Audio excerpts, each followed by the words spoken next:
So we have more Superman Silver Age dailies with The Man No Prison Could Hold, which ran from January 22nd, 1962 to February 24th, 1962, with story by Jerry Siegel and art by Wayne Boring. This was adapted from a story from Action Comics number 248, published in January 1958, with story by Bill Finger and art by Wayne Boring. One day, as Superman flies through the ionosphere, that orbiting artificial satellite is unmarked. My X-ray vision reveals a transmitter inside, sending radio signals. I'll trail the radio waves to their destination with my super hearing. Soon after, an uncharted island below, I see a steel foundry and what looks like a prison. I'll investigate secretly. Secretly, Superman investigates, yeah. An uncharted island. I recognize those laboring men. Their seamen thought to be drowned when a freighter sank. Perhaps the freighter was sunk deliberately by someone here who wanted slave laborers. Make the prisoners work faster. Project X must be completed soon. Gasp, that's Von Camp, the one-time Nazi scientist who escaped when Germany was defeated in World War II. Off flashes the Man of Steel faster than the eye can follow. Project X, eh? Anything Von Camp is connected with must be unsavory. I'll solve this mystery by becoming his prisoner as Clark Kent.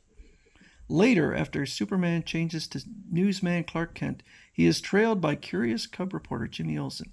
He's renting a sloop. Now I know he's following up a lead on a story. Sailing to the mysterious island, Clark beaches the sloop on the shore and sees him. Search the boat. There may be another man on it. So far, so good. I want to be taken prisoner. Aha! Jimmy, oh no. Oop, looks like trouble. I'd better summon Superman with my signal watch. But Clark can't respond as Superman without giving away his secret identity to the onlookers. Before Jimmy can press his signal watch's alarm, hey, that's my watch. All valuables belong to our leader. After you and your friends remove your clothes, you'll wear the uniforms of the slave laborers. After him, he's trying to escape. Got to get away and get rid of the Superman uniform I'm wearing under these clothes. Soon, undercover, as Clark peels off his Superman costume, must hide it where they'll never find it. But where? Wait, I'm getting an idea. With his mighty strength, Clark compresses his removed Superman costume into a ball as hard as a rock. Then, my uniform is indestructible and can't be burned up by friction with the atmosphere. I'll toss it so high it won't fall again for 3 hours. Up, up hurtles the Superman satellite, beginning its temporary orbit about Earth. You're recaptured. Try to escape again, fool, and you'll die. They don't realize I allowed myself to be caught deliberately, now that I'm rid of my Superman action costume. Later, as Clark and Jimmy are forced to toil under a torrid sun as slave laborers. If only I could rest. I feel so weak. Poor Jimmy. Don't swing your pickaxe so hard. Conserve your energy. Suddenly, Clark hears an ominous sound. Look out, Jimmy. That scaffolding's falling. What scaffolding? As the scaffolding falls towards Jimmy, Clark streaks forward in a tackle that hurls them into the brush. How could he make such a leap with that heavy iron ball chained to his foot, pulling him down? Von Camp's coming. Must do something at super speed so my super identity won't be revealed. Jimmy's unconscious, so he won't see me. How can you lift that iron ball so easily? Why didn't it stop you from leaping and saving your friend? See for yourself. Why, it hardly weighs anything at all. It's hollow. So is this ball attached to Olsen's leg. Amazing that both are hollow. It's incomprehensible. Yes. What Clark captors don't realize is that a moment before, Clark had hollowed out both balls by drilling into each of them with his index finger. I have no idea how that would work. Kent and Olsen chained to hollow iron balls. Ha ha! You dare laugh at me. For that, all of you will work without food and water until you finish pounding the rock piles.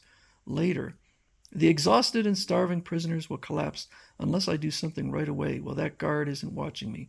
I'll get behind the brush and remove the new iron ball shackled to me. Swiftly, Clark flies out over the sea where the 3 hours are up. My super costume compressed into this ball shape has dropped down from outer space where I tossed it. Here, right on schedule, just as I calculated. Clad in his uniform again, Superman goes to work high in the sky. First, I'll use my super breath to blow all these thunderclouds together and start a lightning storm. Seconds later, lightning bolts attracted by my body are flashing down after me. They'll help me solve the problem of those rock piles Von Camp prisoners must break. Super streaking ahead of the pursuing lightning bolts, Superman flashes unseen from rock pile to rock pile, smashing them with his mighty fists. The frightened prisoners think the lightning bolts are destroying the piles. Unknown to them, I'm doing them a super favor. When the lightning flashes disappear, the lightning bolts did our work for us, shattering all the rocks into pebbles. Now Von Camp has to give us food and water. No, he doesn't. Another astounding occurrence. That night in Clark and Jimmy's cell. Clark, this bar is loose. The prisoner who was here before us must have been working on it. We can get out, build a raft, and escape. Escape? Not me, Jimmy. I'm too exhausted to move. Well, I'm going. I'll return for you with help. Sorry, Jimmy, but if you succeed in escaping, I'll never learn the secret of Project X. Why? Why would that matter? I hate to do this to you, but I'm going to have to stop you without your knowledge as Superman. Well, Jimmy is building a raft on which he intends to escape from this island. I'll use super pressure to convert sand into molten glass and mold it into shape. Shortly, now to hurl a gigantic glass boomerang over the sea. Jimmy won't be able to see it as the glass makes it almost invisible. As the boomerang tossed by Superman flies right to its mark, a glass hook plucks escaping Jimmy right off his raft. Yow, where'd that wind come from? It's not wind. You're being hooked. Huh? Oof, that wind blew me right back where I started from. Uh-oh, Jimmy slid off the hook before I expected him to. I'd better retrieve that boomerang and get back to my cell. Later, Clark and Jimmy face the fury of the island dictator. Ever since you two have come here, there's been trouble. You, Kent, will be put in solitary, and you, Olsen, will for trying to escape, you will be shot at sunrise. Ooh. So will Super Clark or Clark Kent, Superman, be able to save Jimmy Olsen?